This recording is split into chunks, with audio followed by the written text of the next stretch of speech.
through the first 6 weeks of the season, you could say the New York Jets offense has been a lot of things. It's been exciting, it's been explosive, it's been frustrating, it's been lackluster. I guess it's been inconsistent, if anything. You could see this team having one great quarter and they can absolutely blitzkrieg an opposing defense, but then there's times where they can't even seem to move the ball all that much. So I wanted to take a little bit of a look here at how the offense has changed from the beginning of the season to where we are right now. Keeping in mind, of course, the change in quarterback, but I'm really looking more at the personnel groupings. And I did get a good amount of this information from Jets X, and I wanted to kind of take a dive on where the offense really should go from here. So there's two basic types of formations the Jets are running. There's the 11, there's the 12. And just in case, the 11 refers to one running back, one tight end, hence the 11, and 3 wide receivers. Now, to break this down, the Jets have used the 11 formation. We're going to go through each game and the amount of time that they've spent in the formation. So against Baltimore, they ran the 11 75% of the time. Week 2 against Cleveland, 68% of the time. Week 3 against Cincy, 84% of the time. That's a lot. Week 4, 68%. Week 5, 57%, and this last week against Green Bay, 37%. So think about that. From week 3 to week 6, it went from 84% using the 11 formation down to 37%.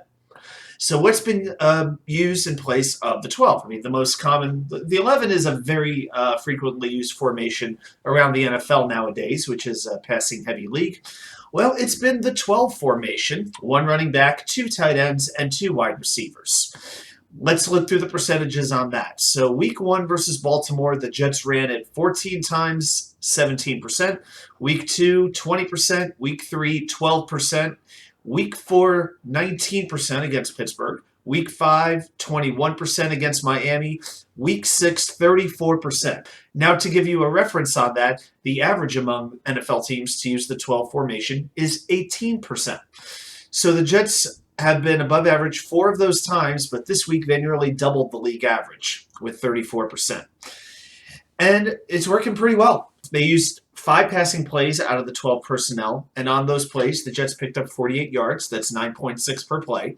And they only gained 41 yards on their other 15 passing plays that did not feature 12 personnel. That's only 2.7 yards per play. So when you have the 12 personnel, you're using more tight ends. Somebody has to come off the field. In this case, that's a wide receiver. And the Jets have a very good young wide receiver core that has the fan base very excited, but it's really the tight ends who are getting the job done. Let's look at some snap counts here. So cjuzomah, when the Jets signed him and he wasn't really visible at the beginning of the season, there were Jets fans starting to wonder, what did we pay all $27 million for this guy for? To block? Is this guy a blocker and a cheerleader?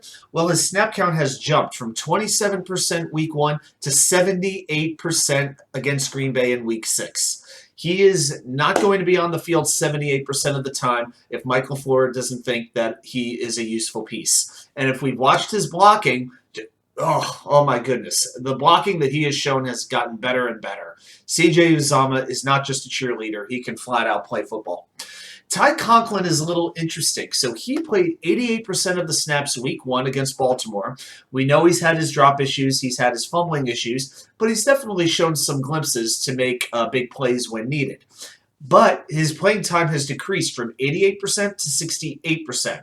Still getting a good amount of time on the field, but not as much as before. Then you get to the wide receivers. Well, it's not Corey Davis taking a hit because, let's face it, no receiver has as good of a connection with Zach Wilson as Corey Davis does. And the second best is probably Braxton Berrios.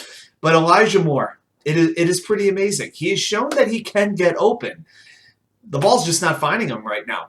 But he played 90% of the first game snaps against Baltimore. Against Green Bay, only 58%. And then garrettwilson, he only played 44% week 6. It almost felt like it was week 1 again. So the wide receiver roles are greatly being diminished. Now, hey, if this is what it takes for the Jets to score points, do we really care how it's done? Whether it's on the ground, through the air, short pass, long pass, halfback option pass, I don't care. Just score points consistently. But the young players that we're really excited about are really Moore and Wilson, And well, both Wilsons really, both Zach and Garrett. So is this something that is sustainable? This run game. Do we want to keep running and running the ball behind the tight ends, but the wide receivers may not be getting the opportunity to showcase their abilities?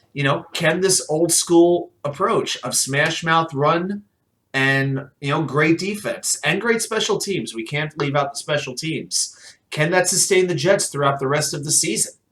To me, it's a fascinating question. I want to hear what you think about it.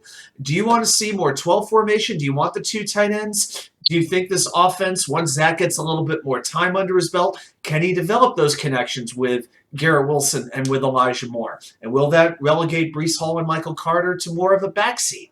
It's really fascinating where this offense can go. But hey, that's why Mike LaFleur gets paid what he gets paid. That's a lot more than what I get paid, I can promise you.